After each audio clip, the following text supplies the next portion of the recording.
Hi, all, and welcome to the Found Artist Files, the podcast that delves into real stories that inspire, uplift, and remind you that no matter who you are, your story matters. Every journey, no matter how big or how small, is worth celebrating. Here, we'll explore the powerful narratives of everyday people, artists, creators, and dreamers just like you, sharing the struggles, triumphs, and lessons learned along the way. So keep going, keep creating, and remember, you're crafting your own unique path, one story at a time. Let's dive in. Hey everyone, and welcome to this week's episode. Today with us we have Laquan Lewis. Hi, Laquan. Hi, hello. Thank you so much for being here. Would love to start off by hearing a little bit more about who you are and what it is that you do in the industry. I am a independent filmmaker born and raised in Los Angeles. I've been making films for 5 years, but I've been trying to actively do it for maybe like 7, 8 years. Um, and I'm transitioning from the short film world to the feature film realm. So we'll see how that goes. So knowing that you did, start this journey, I wouldn't say recently, but 7 years is still a pretty good time. But this was right after you had kind of gone through high school. So how did you go from feeling unsure about high school to realizing that art was actually something that you wanted to pursue and that was a calling to you? Filmmaking wasn't something that I was interested in until like a few years after high school. Like if you were to ask me this when I was 18, even 19, and anything before, this would not have been an option for me. I've always been a creative person in the sense of like I grew up drawing, I grew up as a dancer, so I knew that creativity was something that I just had since I could remember. And so after I graduated high school, I set out to do psychology and I started going to school for psychology, like in community college. But I knew in the back of my head that like I needed to do something creative. And so I was just weighing my options from music to dance, doing dance professional or all the realms. And I think acting kind of like came to my mind because it was something that I've never done before and it felt like something that was emotional and something that I had to like it was challenging. So I thought, okay, I'll do that. And also I thought movies were cool and like TV was cool and I liked watching things that made me feel something. And yeah, so I just started acting and I was an actor. I don't want to call myself a real actor because I only did it for like 2 years. But I was going to school. I was taking acting classes for 2 years, and that's when I realized that this is something that was challenging but creative, and it fulfilled me in a way that doing anything in psychology wouldn't have done. Once an actor, always an actor. But also, like, the thing Probably. about psychology, I mean, someone told me that. I was like, yes, I write still, but like, I don't write anything that like I want to do right now for like mass consumption. And someone was like, once a screenwriter, always a screenwriter. So I say the same thing about acting. An actor, Mm. always an actor. I say the same thing Um, about dancing, so that's kind of hypocritical of me. you go. Okay, once a dancer, always a dancer. But it seemed like you were, feeling sort of this pull and this shift, and like how for you was it that like filmmaking, but also storytelling specifically, was something that you wanted to lean more towards once you got more into the creative space? So making film specifically didn't come in until started doing the acting because as an actor I was thinking ahead and thinking, okay, I want to play these roles, I want to do this, I want to do that. But then I realized that the spaces that or the characters that I wanted to play didn't exist for young black men at that time, which was what 2013 or so. And then I saw Fruitvale Station, and I thought that, oh wow, like, and I think that might have been Michael B. Jordan's first role. I might be wrong, but it was the first role that I saw him in, and I thought that, oh, that's the type of black character that I would like to play, someone that was human more than a stereotype. And so that's when I made the transition. No, that's not. That was when I decided that the stories that I wanted to make, sorry, the characters I wanted to play didn't exist, and I had to give them to myself. And so when I decided to get into writing and learning how to write. But then writing, I realized that people weren't going to make the things I wanted to write. So then I got into directing, and then filmmaking just hit me, and I realized, oh, acting isn't actually what I wanted to do. It's filmmaking. I want to make the stories rather than be the vessel inside of them. Interesting. So from a storytelling perspective, which is really sort of something that you wanted to lean more towards because you wanted to ultimately play these types of role, but was there also a need for you to be like, these are also the films that I may have been seeking that I want to be able to tell and I want to be able to showcase for others? Or was it just more of like from an acting standpoint that these are the roles that I wanted to be able to play or be able to portray? It was both. It started off as these are the roles I wanted to play, but then after like, digging deeper into it, I realized like, well, why do I want to play these roles so bad? And it's because I didn't see myself on screen. And it and then I made the decision to give myself the opportunities I needed to create these stories because at the time, because I'm queer, but I've always been queer, but I wasn't out at the time. And so as a black person, I didn't see myself. As a queer person, I didn't see myself. And it was something that I thought was needed. And I became honestly obsessed with this idea of like giving representation to people who don't feel seen. And I didn't feel seen. And that was one of the biggest challenges for me early on was I had no references. Like I couldn't say I wanted to make this type of movie. I wanted to make, or I want to be this type of actor. I felt like the version of me that existed wasn't represented, and I wanted to create those stories. So I wanted to create these stories and give a perspective that I felt wasn't available at the time, which was now 10 years ago or more than 10 years ago.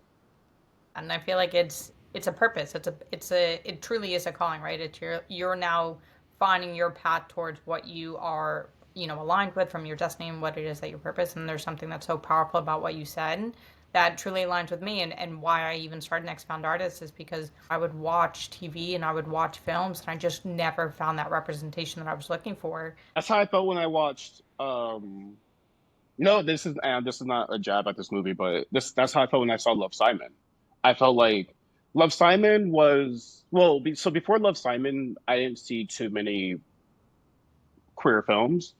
Besides Brokeback Mountain, which that's I have separate thoughts about that.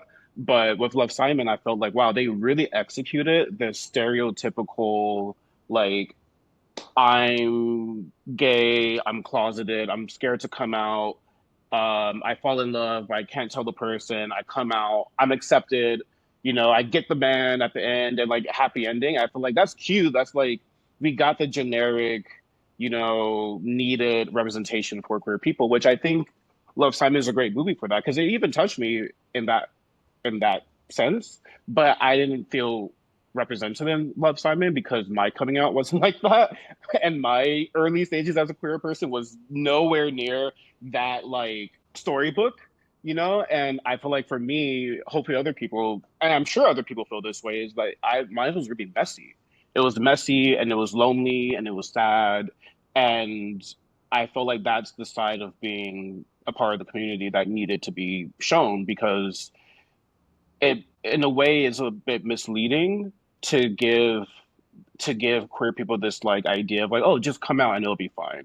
Or you'll come out, you'll find the person immediately, and then you're going to be happy and it'll be fine. And for me, I came out, first off, I accepted myself. Sorry, I'm making this more personal, but when I was 18, I realized my sexuality was like, I can't escape it. So I embraced it, and that's when I started like sleeping around and doing all these things. But I wasn't out, like personally. So I had this secret sex life for like 5 years. And then when I was like 22, I forgot how old I was, in my early 20s, I came out to my friends and my friends and my mom. And once I came out, things just didn't get any better. And now it's like, well, I'm still sleeping around with a bunch of people that I don't want to have sex with. And now just people know, and I felt like, and I was probably lonelier post coming out. And I didn't get into my first relationship until I was 30. So I felt like, where is that in the movie? Where is that in the TV show? Like, to me, I would watch these films of the happy couples out there, and I felt like, oh, well, that didn't happen to me. So that's kind of bullshit. So I don't know where I was getting at with that, but But so what it is that you were saying, that what it is that you were looking for and that you were, what really leaned into the storytelling for you was that authenticity, right? Like we all love 100%. those happy me cute movies. Like they all make us feel good, but then sometimes it's also like, where is the actual representation?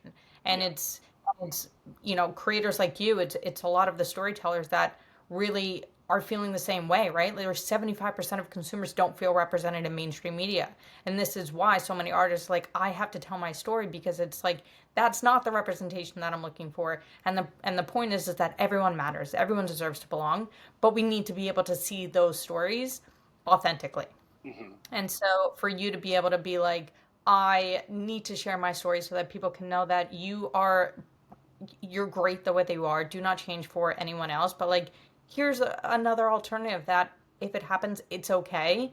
If you have the meet cute, great. But here's also other opportunities that are really realistic as well, that allow people to be like, I'm not alone in what it is that I'm going through, and that provides that deeper emotional connection between consumers and artists to be able to be like, I want to continue watching these films or watching from this specific artist, and supporting their creative journey because they know what I'm feeling like. And now in and of itself, I now have found a community that I can continue to be a part of and continue to consume this art. 100,000 million trillion percent. That's a little, I've been saying this for years, and that's all I love talking about is I find there's catharsis in that, and like, in like feeling that you're not alone, like, oh, I'm not the only one. And for me, that was exactly what it was. I was for those 5 years of being alone, or sorry, for being out but not out, I thought that I was the only person going through this because I didn't see it elsewhere, and I didn't have very many queer friends at the time, so I didn't have their stories to go off of. So I was just like, oh, okay, I guess I'm just a weirdo who chose to live this like crazy difficult life. And then yeah, and then once I started talking about it to other queer people, I realized, oh, we're all doing this. We're all like struggling with the same stuff, but no one's talking about it. And then like I said, I look back on the screen and I'm like, where are these stories? Because it feels better to know that someone else is making the same mistakes as I am than seeing someone who's making all the right decisions. And yeah, I think that's kind of the main thing I say all the time is I just want to show people that you're not the only one. You're not alone because that is very important, and I think it matters more than giving you hope. Hope is great, but to feel seen and know that someone else understands your perspective is to me more special. I couldn't agree more, and I think that's everything. That's really like when I look for films, when I look for shows, like that's what I look for is what can I look for that allows me to feel seen. And one of the things that you're doing with your screenwriting is that you really are creating a space that allows people to feel seen, but you're also approaching, representing marginalized situations and experiences in a very authentic way. So when you're shooting or when you're writing, like how do you be able to capture all of that and have it feel very honest and raw? Um, it's I think for me, authenticity is the most important thing. So I don't want to write from a place. I don't want to assume anything. And I think that the best way to get authentic stories and behaviors and like details about a character or an experience is to speak from that community. So with my first short film, Only for the Night, it started off originally as a story because it was my first short film. So I thought, okay, I'm gonna write what I know.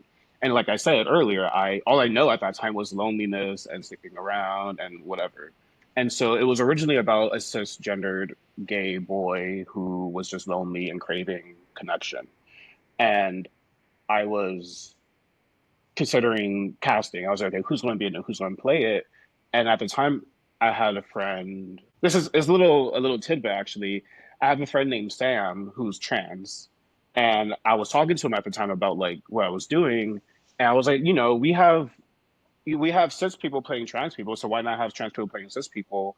And he showed interest in acting, and we were just casually talking about it. So I thought, do you want to be in my film?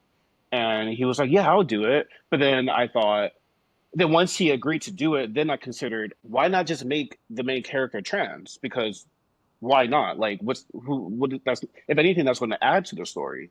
And so I made the main character trans and talked, and then this because I was coming at a realm or speaking for a demographic that I wasn't a part of. I made sure to check in with Sam about what's going on, what's his experience with loneliness, what does it look like for him when it comes to sleeping around or looking for connection. And then I thought, well, why not get multiple stories from different people to shape the story? So that's when I decided to just seek out as many trans masculine and trans men who can share, who are willing to share their experiences with me. And through that, I wrote my first short film. And I checked in with them each time that I would write something new. I made sure that the authenticity of their experiences were there. And there's a lot of nuances to my first short film that a lot of trans men can see and feel, a connection to. And once I realized that this is is doing them justice, two is making my story feel real and authentic. And that was when I decided that I'm going to stick to this formula of checking in with a community that I'm writing about and get their personal experience more than just a few. But I had to get a variety and just kind of put it all together, keep them updated because for me it's more important to speak to them and speak to that community than to speak to the masses. Because, like we were talking about earlier, it's important to feel seen, and it's important. I feel like that speaks volumes compared to generalized storytelling. So, I did the same thing with my second short film. Checked in with lesbians about their dynamics and their relationships, and I feel like it's something that has become very special to me, and I feel like it's special to other people to, you know, go to the source. Why am I going to make a film or tell a story about someone and then not check my sources? It doesn't make sense to me, and the fact that people are still doing this blows my mind. But that's my method, and that's what I think is important. And I would rather do this any day than to just assume someone's experience and then think write what I think I've seen. So Yeah, I think that there's definitely a way for people to write where it's based on truly fiction or nonfiction, and then also to be authentic. Like, I think that there's so many different categories that for how people can write, but when you want to be able to really represent a community, to be able to go out to the source is going to be the best way to make sure that they do feel that connection and feel seen and authentic. mhm, So I love that you have made sure that that is also part of your creative style. And yeah. on the topic of your first film is like you started off by one going from acting and then going into storytelling and going into screenwriting, but there was something clearly about this first film that you were like, not only do I want to write it, I also want to direct it. So like, what was that kind of shift and that feeling for you to be like, I don't want to actually hand this off to someone else to be able to create this vision. I want to be able to be the one to make sure that it is doing justice to my vision, to the script, and to the community simultaneously. Um, realistically, it was originally I just didn't know who would want to do this because since I didn't see it out there, I didn't think anyone would want to make these stories and I wanted them to be made. So I was like, I'm going to do it. Like I have no choice but to make it myself. And so I thought, well, no one else is going to direct these and I'm going to direct them. And through that, it opened up this whole world of like, okay, well, I'm in charge now. I'm creating these things. I'm the one responsible for what I'm getting at.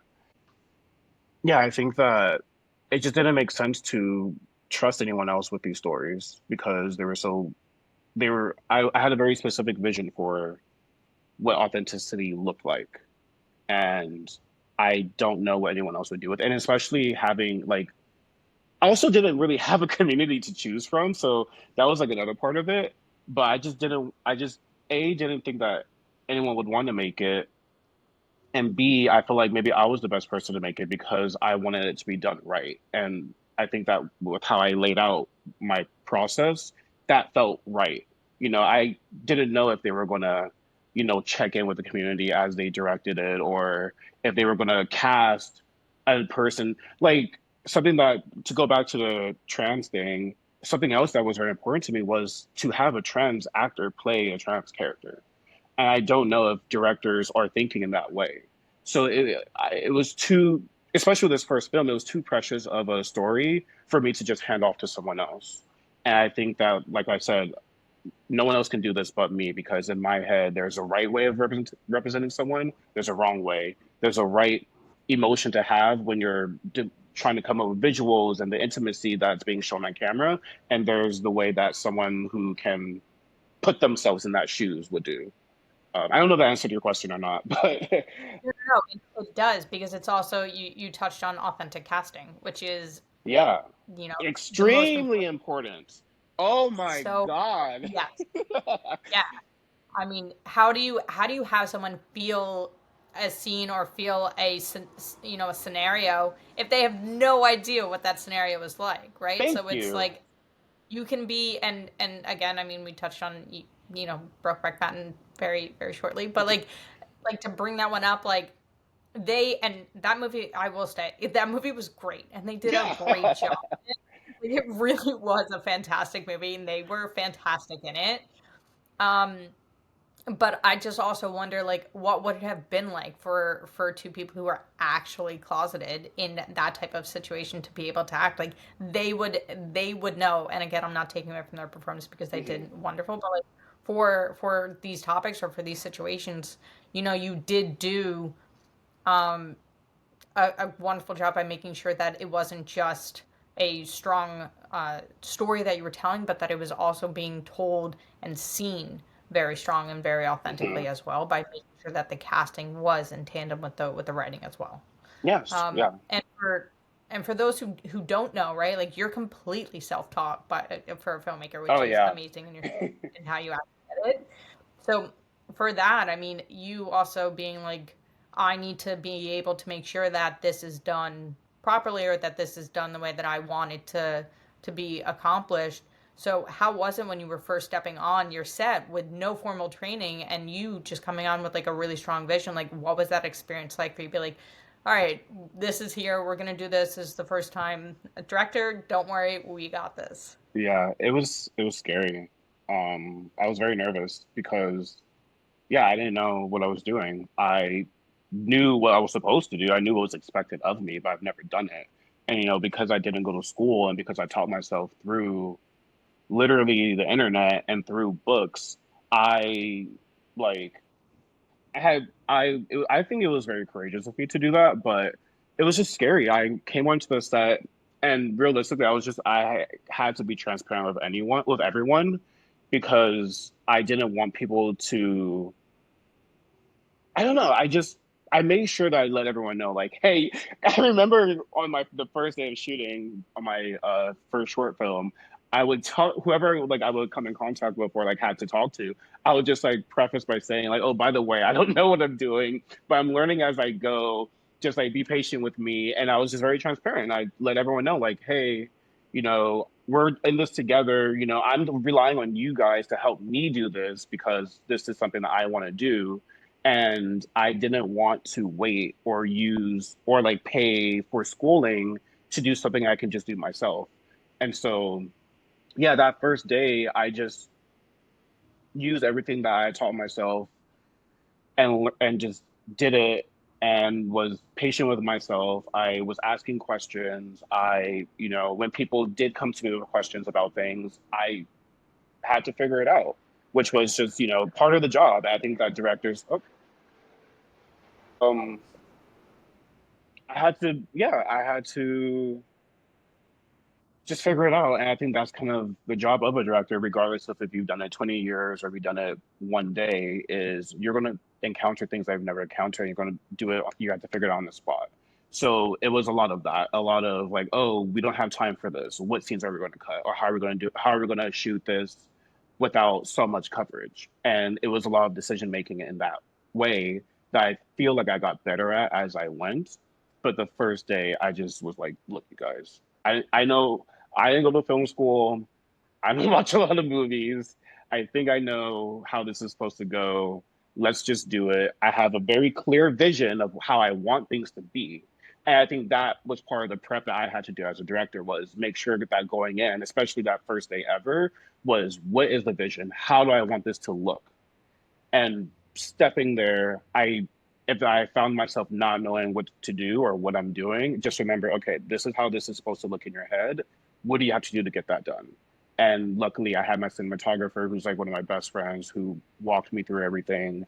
He helped he helped me through it, and because of that first short film, I felt like each film I got more and more confidence with. Yeah, I mean, it's also just as you go, like experience helps make that vision and that muscle, again, about being able to that creative muscle that was always there that you just may not have been able to utilize in that way before, and just being able to use it over and over again, it just really strengthens it. It gives you the opportunity to be like, the first one was just like we were testing it out, we were trying it, but it obviously gets better as you keep going. So it's just like keep going, keep making, and keep trying. There's always going to be hiccups. There's always going to be things that come along the way.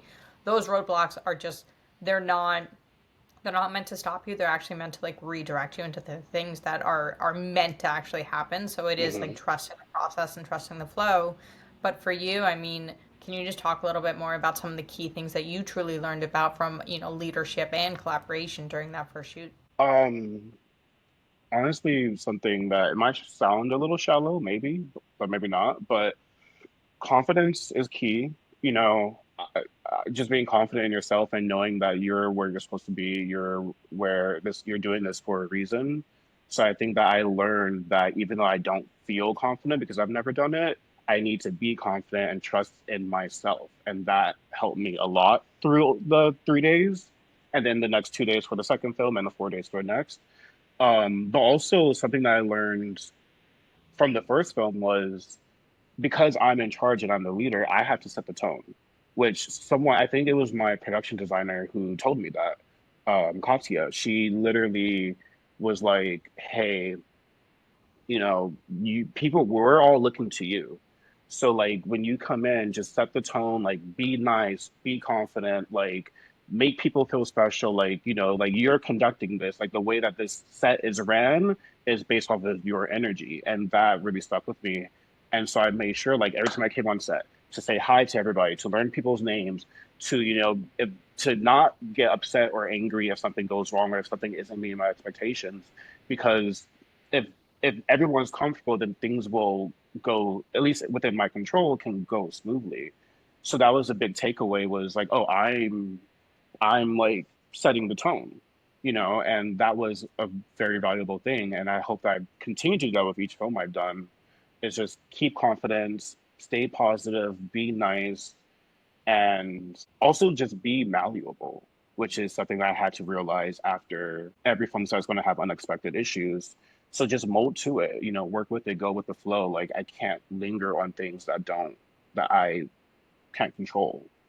And I think that that was a valuable lesson that I feel like you're not taught in film school. I wouldn't know, but I don't know if teachers or professors are going around telling you like to greet everyone on set and to like, you know, whatever. So that was very valuable. How to be a human being on set, like, no, I think like that is something that like is so like lost on some people, and I think it's so and so important to be able to bring, like you said, that energy and that vibe, Hmm. because it really does make or break a set, right? Like we are Yeah. all here to be able to create something that it is that we want to be able to create. And for you, I mean, you felt like you were not seen, and that you wanted to be able to bring on someone who could really help, or you wanted to not want to bring on someone that could help really bring this vision, and so you actually stayed on as the director simultaneously. But I lost my train of thought, so hold on one second. um we're Well, gonna start over. well, I will say that going on in those on the first two films, I knew I was very self-aware, and I knew that I didn't know shit. I knew that I can't. I'm the outlier. I'm the one who's like a noob, like because everyone on my crew has done it before, and I think that that helped me with like I know this is kind of going against the confidence thing, but I think because I knew I wasn't shit, and I knew that like I don't have this confidence that film school students have, because I feel like once again another assumption, but I feel like someone who's learned and has been taught and spent however much money on doing the craft, they're going to approach a set being like, I know what to do. I know how to do this. I have this, whatever, backing me up, blah, blah, blah. But because I was more, I don't want to say humbled, but I was more like hesitant because of my lack of formal education, I guess I had a more open heart or an open mind to all of it. And that also helped with the energy of it because I knew like, okay, well, if anyone's going to need help, it's going to be me, and I have to be at disposal to the people who are around me who have done this. I don't know if that adds to it or helps, but No.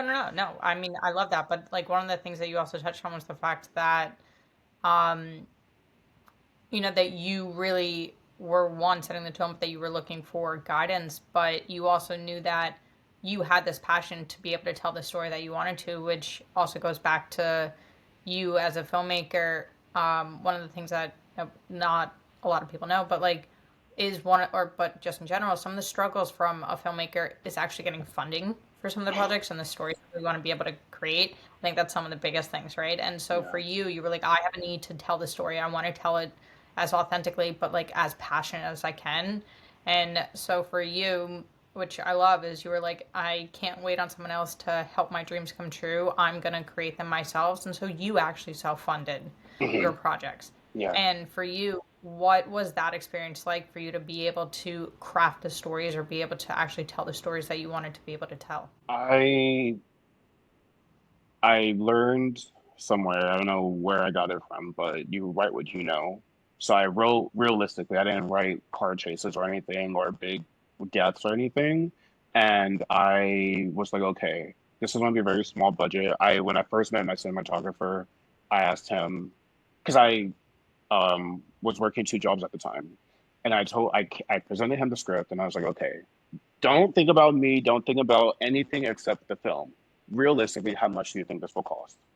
And he said 10 to 15,000. And I was like, okay, well then I'm gonna need that amount of money. And I went for 15,000 because I was the higher one. And since I was a server at a restaurant, I was saving my tips. And I got the money I need. I think I got 10,000 for the production and another five for post. But I was willing to do it because, like you said, like I realized like I can't wait on other people. I can't depend on other people. And if I want something to happen, I have to be in charge of that.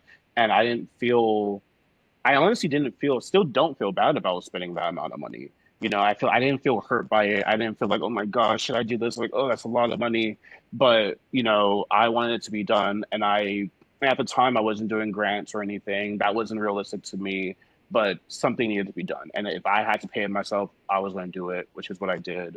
I paid out of pocket for the first two and then half of the third. And that was just my mindset. And it's still my mindset now with my future. I'm going to pay for some of that, because I want to, and I have a pride in that now because now I can look at it and say, oh, that was because of me. This happened because of me. And that is very valuable, is to know that like I'm responsible for this and I didn't have to lean on or like tiptoe around someone who I was hoping to like get their money. It's like, no, like this was me. I'm proud of it, and I'm the reason why this exists. What are some of your like external influences or any inspirations that really helped you like define your vision while you were either writing or while you were directing? None of them, not a lot of them are from movies, which is like horrendous, I guess. But because I'm not a cinephile, which is, I think after saying how I got into film, it kind of shows like it wasn't one of those. I was a kid and I wanted to do this since I was little. I love movies. Like for me, I got a lot of inspiration from music. I got a lot of inspiration from like photography and like images that I would see on like Tumblr. I feel like those were things that I don't know. That's just what I was looking at. I don't look to other directors or other movies for inspiration. Also, I think it helps because I'm not referencing anything. I'm not copying someone. So like one of my favorite examples is that there was this photo on Tumblr that I saw of two people, I think, embracing or something in a mirror. And I looked at that. I don't know who these people are. I don't know why they're embracing. I don't know anything. But that image of two people embracing and the reflection really spoke to me. And I recreated that and added context to it, which is kind of what I do a lot with my films. Is I go off of emotions. I go off of just things that I feel I can work with. So it's very unconventional, I feel like, but I rarely reference movies. I usually go off of emotions and feels from music, and if I see a striking image online, I'll attach my own context to that and see how that works within the greater story. Okay, but I love that because it's we don't, and again, like people can reference like traditional cinema all that they want from like a lighting or from a style or from uh, a genre or things like that. But from you, it's like you're feeling something, you're feeling the energy from something, and it doesn't matter where the inspiration comes from. It's literally inspiration strikes at like the most random times, but that's why it's inspiration, right? It's like you don't know where it's going to come from, and for you to be able to align it with wanting it to be more personal stories and for it to be something that you still need to have it be around a community that helps you feel seen and making the stories that make you be like, hey, I wish I had this when I was younger. I want to be able to watch these movies. For you, what is all of that feeling and that inspiration for not only having that story that you want to be able to tell in that authentic film and the casting and everything like that, but how are you actually transitioning into actually designing a scene? Is that come later? Do you first write the script and you're like, let me first focus on the story, and then you're like, how does this visually work? Or are you visualizing it first and then writing it down? I'm writing the story first. There are some moments in the script that are referencing something, like the mirror scene, and Come As You Are. I already started writing the story, and then I wanted to incorporate that, and because of assigning context to it, I thought, how can I make this make sense? I think most of the time I'm writing it first and then coming up with the visuals later, depending, because unless I have a pre already idea, then I'll add that. But most of it is script writing, because that's the most difficult part for me. I hate writing, it's so difficult. So I need to get that out the way. And then based off of what I've written, then I'll attack it with the things that I've learned over the years of, okay, what angles and lighting and position or camera positions can best convey what's going on in this scene or in this shot. And I think that that is when, the education I've given myself comes into play. So it's like, okay, I know that these shots can evoke these emotions, this lighting can do this, or camera movement can say one thing, or no camera movement can say something different. So I just utilize what I've learned in the moment post writing, but sometimes I have like a very loose idea based off of certain references that will guide the visuals. But it's just a lot of this is what makes sense to me with what's happening in this moment and using the education I have to back that up or to reinforce it. So then when you have, say, like now you funded it, you wrote it, you have actually created it, what for you is like, oh wow, like, this is amazing, like I feel successful, I feel like I have successfully created something? Is that at the funding part? Is that the screenwriting? What is success for you, and like what does that actually mean for you? Success for me is just getting it done. And I think that's kind of the most literal version of it is I've successfully done this. I've finished it. I think that I think I already feel successful. I may not make a lot of money. Or any money, frankly. I haven't made any money through doing this, but that's not the point. I think that being a successful filmmaker to me is just making a movie, regardless of if I make money from it, regardless of if it gets awards or gets into film festivals. I think that just getting the job done and successfully accomplishing what I set out to do, that is the highest level of success. So every time I finish a project, I feel successful and even more successful than I did before because now I have two, now I have three, now I have a feature. I think that for me, success is literally just accomplishing. Um, it's cool to have like notoriety or people acknowledging it, but that I think that's the result of being successful in my eyes. I don't know if that makes sense or not, but like I just yeah, every time I finish a film, it happens when I'm finished. It doesn't happen when I'm making it because even when I'm on set, I still don't. I feel like yeah, I'm doing it, but I'm not done. Once I'm done and I've watched it, especially with like friends or other people, that's where I feel like okay, I did it. And if it's just this, if it's just this independent small version of it, I still consider myself successful. And it reminds me of something funny. I had a lot of trouble calling myself a filmmaker for the first few years, because or while I was before I made Only for the Night, because I felt like oh I have to have something to be a filmmaker. So even though I was writing, even though I was teaching myself, I didn't call myself a filmmaker. And even when I was making Only for the Night, I didn't. I just I would tell people, oh, I want to make movies, I want to make films, and then I finished Only for the Night, and then started writing my next one and looked back and thought, oh, I already made a film. So I guess I am a filmmaker. And so I had a hard time accepting that title. But it all lines up with the idea of accomplishing the goal is success. It's a Once a success. filmmaker, always a filmmaker. Yes. Yes. And that. And going back to it, because it's like it was something that was always in you. You just need to use that muscle that, you haven't used before that you forgot how to use. So it was always in you. Yeah, Yeah. 100%. I Um, think, yeah, continue, sorry. no, no, no. Go for it. Go Oh, for it. I was just going to say, like, I feel like I'm lucky enough to have found the thing that I'm pretty sure I was meant to do. And I feel like not a lot of people feel that way, or people are fortunate enough to experience that, because I know a lot of young people are experience or trying things out and experimenting and doing all these things. And for me, it just makes so much sense. And the more I think about it, which I think about this all the time, but the more I think about it, the more I realize, oh, I think this is it. I think this is the thing I'm supposed to do, which is wild because so many people chase that. And I feel very lucky that I found something that just in my genes, like as Laquan, like it makes sense to do this. I love telling stories. I love creativity. I love helping people. And by putting these stories out there, it helps people. I feel like I'm checking all these boxes and I'm like, oh, wait, wow, I'm like, was meant to do this. And the more I do it, the more it feels right. So, yeah, once a filmmaker, always a filmmaker. And also, it's always been in me. I just fortunately came across it and acted on it. I mean, I love that. I think that it's also, for people who are thinking about getting into this, or people who are studying or want to become a filmmaker that are like, oh, is this the right thing? Is this what I'm supposed to be doing? Or people who are even on set that they're like, I don't know if this is right for me. You found that like while you were in this, that you were like, this is it. I love this. Like, what was, and I don't want to, talk for you and say that's what you were saying is that I love this, but like for you internally, were you like, what were you like when you were on set or when you were creating this, that you were like, this is my purpose, this is my passion, this is what I want to be able to do? When I realized how easy it was, like everything was very second nature for me.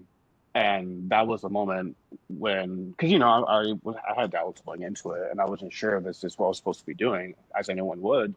But then once I was making the shot list and once I was on set and how easily these ideas were coming to me and how easy it was to like translate what was in my head onto a camera or into a camera, like that's where I realized, oh, this is that. Yeah, and then when I did the second one, I was like, okay, let's see if this is, if I can do this again or if it just was luck. And then it was just as easy. It felt just as fluid. And yeah, none of it, besides writing, like none of it felt like a chore or like labor. And I was very pleasantly surprised at that because I thought it was going to be gruesome. But like I said, it was meant to be. I was meant to do this. So I realized that just, yeah, in the middle of all of it. Yeah, I'm thinking back to my first days when I was first on set, and I think I made my first film when I was like 13 or 14, and it was chaotic. And the chaos never stops, like, even all the way until college, and then after college, working on sets. Like, it was just pure chaos. But it was the most joyous thing. Like, I Hmm. loved every moment of it. Yeah. And it was even those sleep nights, and it was like the hard work, because I realized like while I'm in on set and seeing all of this, I was actually being able to see something come to fruition, being Yeah. able to see the creation of something, but something that I was helping to create, something that I wanted to be able to see, something that I wanted to be able to tell. And that's really the power of art. It's like, Hmm. one, art is mirroring people's experiences, and it really does heal because it brings people together by providing those authentic stories that people can now feel seen. And Yeah. that's the power of art. And so, some of your stories, and the most recent one, Come As You Are, it talks about an experience of someone being diagnosed with HIV, which, but it's not the stories that we hear or that were told in the 60s or the 70s. Like, it's a real time, more realistic situation. So, talking about that experience and writing about that experience, how do you think, or what do you hope for in the future that art can really do to be able to change sort of the stigmas around topics or scenarios or situations that people might not be so educated on? What are you kind of hoping for, or just even the power that art kind of has around those situations? I I want to. I think exactly what you're saying is true, and I think that that's literally like what's very important to me in terms of all of this, like representation and just all of it is showing someone who may not know. I'm not even talking about someone of the community, showing someone out of the community the experience of someone else. I think that's so important and so powerful because it can give them perspective that they might not have otherwise. And so with Come As You Are being about HIV, because I'm HIV positive, I found out 3 years ago, and like a crazy person decided to make a movie about it. But I contracted HIV, realized that this is my life now, and was trying to think, okay, well, what is this? What are people going to think of me? How am I going to be perceived in the world? And so when I began writing the script, I was trying to look for other movies and see how they did it. And nothing in these movies looked like what it is like to have HIV now. And that was when I realized that this story needs to be told from this perspective of being in the 2020s, with medication being the way it is, being undetectable, undetectable being untransmittable, and like how there is no harm if you're taking treatment and holding this disease. And so for me, I was very disappointed when I saw that all these movies were period pieces, like Milk and Dallas Buyers Club and like whatever other there's not even very many films solely about having HIV, and the ones that are period pieces and they end up in death, or there's a lot of shame around it, and there's a lot of like all these things that kind of show the negative side of it, which my film doesn't do any better at showing a non-negative side of it. But what I'm getting at is I don't want someone who has HIV in like another state and like, I don't know, Wyoming to look at this and think like, oh, I have HIV and I'm going to die. Because that's how I felt. No, that's not how I felt. That's what I was afraid of. I was afraid like that this is what it was gonna make me afraid to live, but then I wanted to give that person hope and knowing that like there's other nuances to this and you're going to live. You may have other challenges, but it's not a sad story. So with my film Come As You Are, it's not necessarily about like the negative experiences of having HIV. This story is about having HIV and how are you choosing to maneuver through that. And that's kind of the heart of the story is really about him and his mother, and him wanting to disclose it to his mother, but because of her beliefs, it's making it difficult for him. But his shame isn't necessarily, oh, I'm ashamed because I have HIV. It's more of like, how do I share this with someone who may respond negatively to it? So that was a very important angle for this movie was showing people like there's just other versions of having this that don't end in death, that don't end in being sick, that aren't about being rejected, and Come As You Are kind of follows that, where it's just HIV now looks very different than it did back then. And I want to show the nuances in that in a way that can make people see. Because when I first found out I had HIV, I had a couple of ignorant like responses to it. And that's when I realized, oh, you just don't know. And if that's not what's in the media right now, then we need more of that in the media. We need more movies and TV shows that show it so that people who aren't normally exposed to this can get a better viewpoint. Same thing with, the trans experience, the same thing with being queer in general. If we're only getting stereotypes, people who aren't surrounded by people of the community, they're going to go off of that and take that. And I don't want that. I don't want people to think that HIV is something to be ashamed of because you shouldn't be ashamed of it. It's not going to, it hasn't affected my life. If anything, it's made my life in a weird way, like better, like I'm taking way better care of myself. I'm making a movie that's going to speak to people. So there's, that's kind of where my head is just showing people who may not have other outlets to it. Like I don't want, I'm trying to go against stereotypes. So that's the long answer for your question. No, no, and one of the things that you touched on, which I think is so important to also bring back, is that art is not just a form of entertainment; it's also one of the biggest forms of education. Yeah, So and to be able to influence. provide, yeah, exactly, and to be able to provide real world situations and scenarios and up to date situations so that people can, like you said, learn, right? Like those movies all do a great job at like what that time period was like, but that's not now. And Yeah, for all communities to be able to create the stories that are of today that people are really seeing, it also gives us, who's not part of that community, the opportunity to learn and be more open and be more accepting. And that's ultimately the society that I think most people want to live in, right? Underneath all of these labels or all under these communities, at our core, we are all the exact same. We are all human beings and we all deserve to belong and we all want to belong.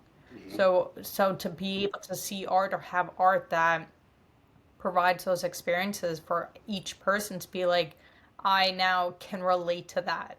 I can now feel seen, but I can also learn and also be entertained. I think that is the most important thing of independent filmmaking and of those stories.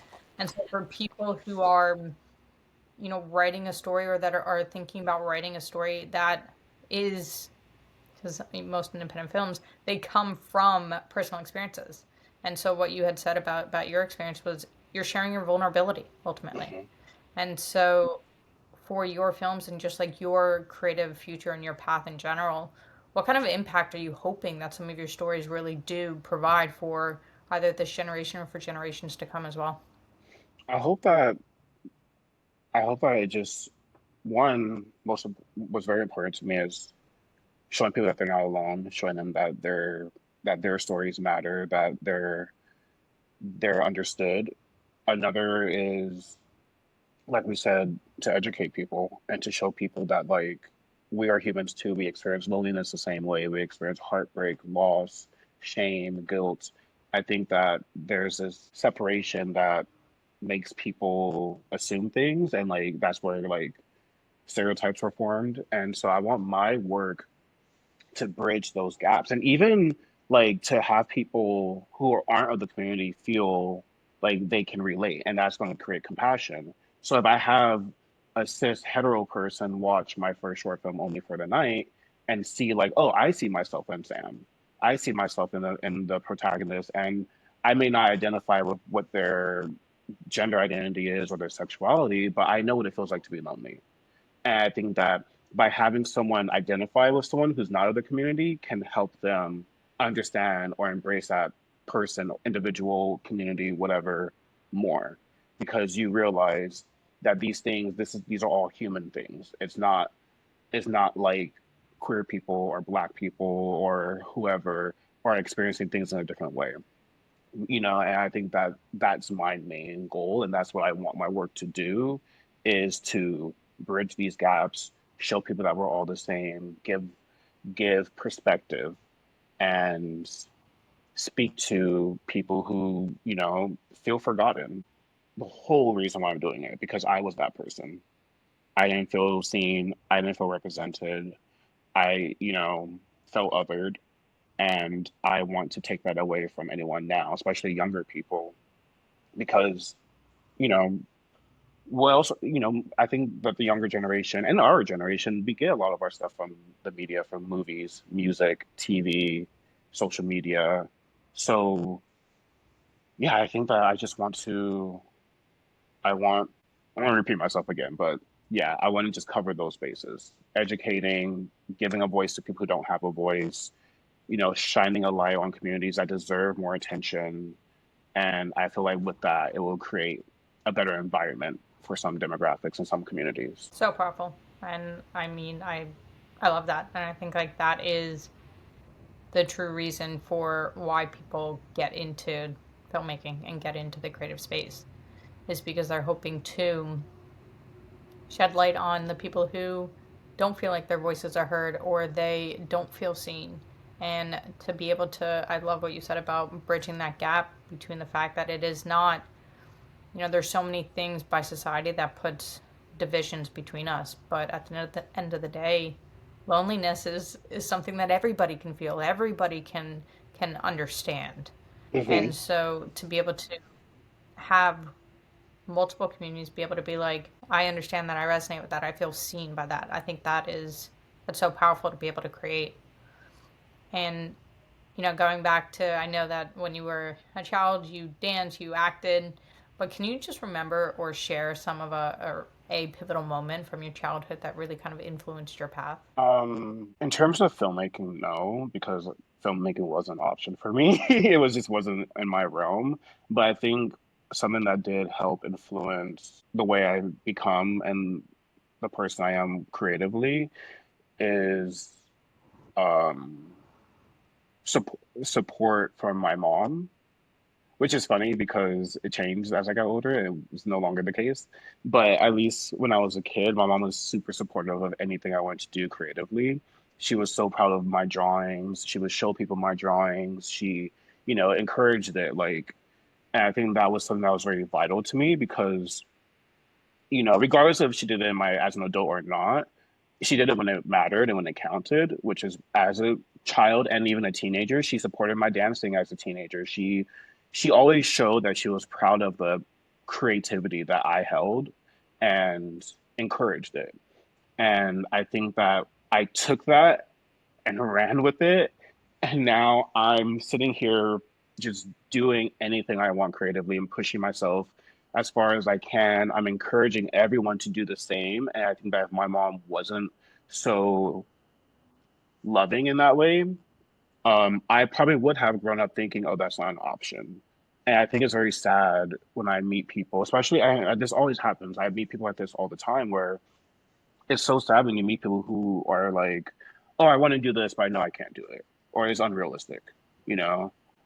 Like, I always ask people, oh, what do you want to do? Like, what do you want to do for a career, or whatever? And they'll tell me, and I'm like, oh, but you like, let's say they want to be an accountant. And this is not shading accountants. But if you want to, I want to be an accountant. And I'm like, oh, so you feel passionate about that? That's something you've always wanted to do? And I'm asking genuinely so I can know. And then they're always like, well, no, like I love music, but I can't do that. Like it's unrealistic. And I feel like my mom put this mindset of like, oh, just do it. And so now, as an adult, I'm always telling people, like, if that's what you want to do, do it. Why do you feel like you can't do that? Why do you feel like that's unrealistic? Like, who's telling you that? And I think that that's so sad is like that people think that they can't do something because maybe they weren't told that they could do it. Maybe they weren't encouraged to do it. And that's so untrue. Like, and it goes back to success. Like, just because you're not making money or because you're not famous doesn't mean that you shouldn't be doing it.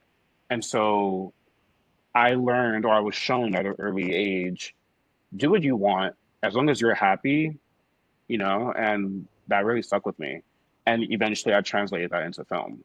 But before film, it existed in just like a spiritual level of, oh, I'm having fun, so let me keep doing it. Oh, I'm getting, people are saying I can do it, so I am doing it. Like it just felt like I just felt very supported in creativity as a child. And you're sharing your light with everybody, and I love that. So I want to just say that we support you, and we are so excited for all that you are going to accomplish, and that we get to see all of your work. And thank you so much for being here. Thank you so much for being you, and to everyone at home, always be you. Thanks so much. Thank you so much. Thanks for listening. Did you enjoy this week's journey? So do we. And don't forget to give us a follow on all of our other socials at NextFoundArtist. Also, head on over to our website, nextfoundartist.com, to find and watch independent films from your next favorite artist.